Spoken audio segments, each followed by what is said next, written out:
How are we doing? Hope you had a good weekend.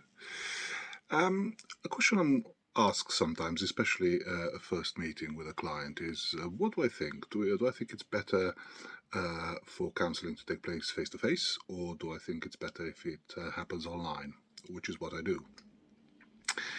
And to be honest, I'm not sure there is a actual definitive answer. You'll be surprised to think, because I find that whereas some clients might benefit from face to face, actually the vast majority of my clients actually prefer online, and the reason for this is that some of them find it comforting to be able to talk from the security of their own home, and not having to worry about traffic, parking, getting places, travel and so on. And some of them actually don't like going into a place where others might see them.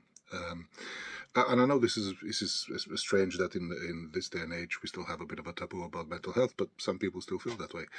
So actually, they genuinely enjoy the fact that they can be in the comfort of their own home. And for some, especially for some of my neurodivergent clients, it's encouraging and it's comforting for them to be able to control the temperature, their position, to maybe have a fidget or another object that might help them concentrate and talk.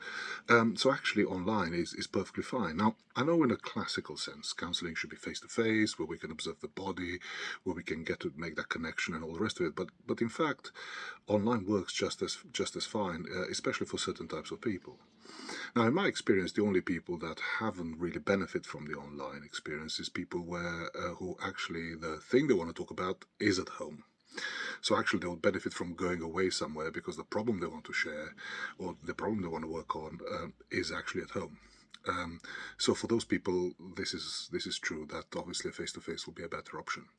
And I know again, in a classical sense, we have a certain type of relationship with a client, where we very kind of slightly formally sit opposite each other and chat and all the rest of it. But honestly, online isn't such a big deal, and I think there is a great advantage online which you don't have when you do face to face, which is the fact that I can see my face when I say things, and the client can also see their face when they say things.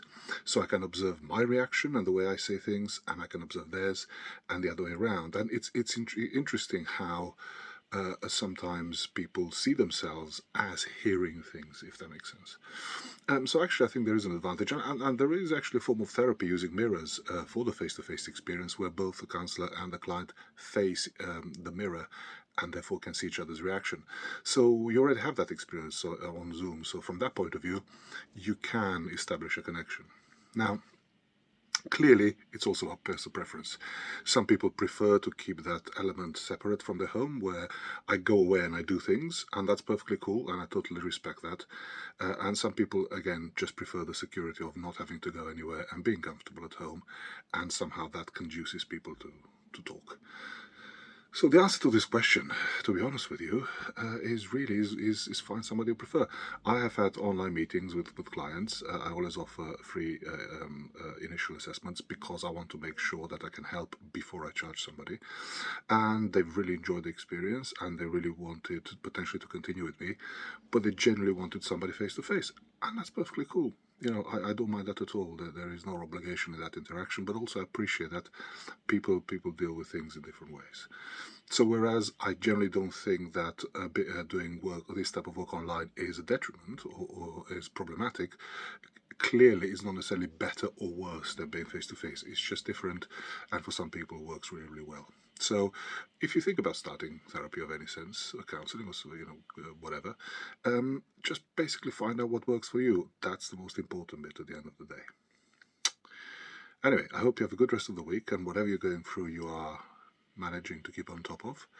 And all the best.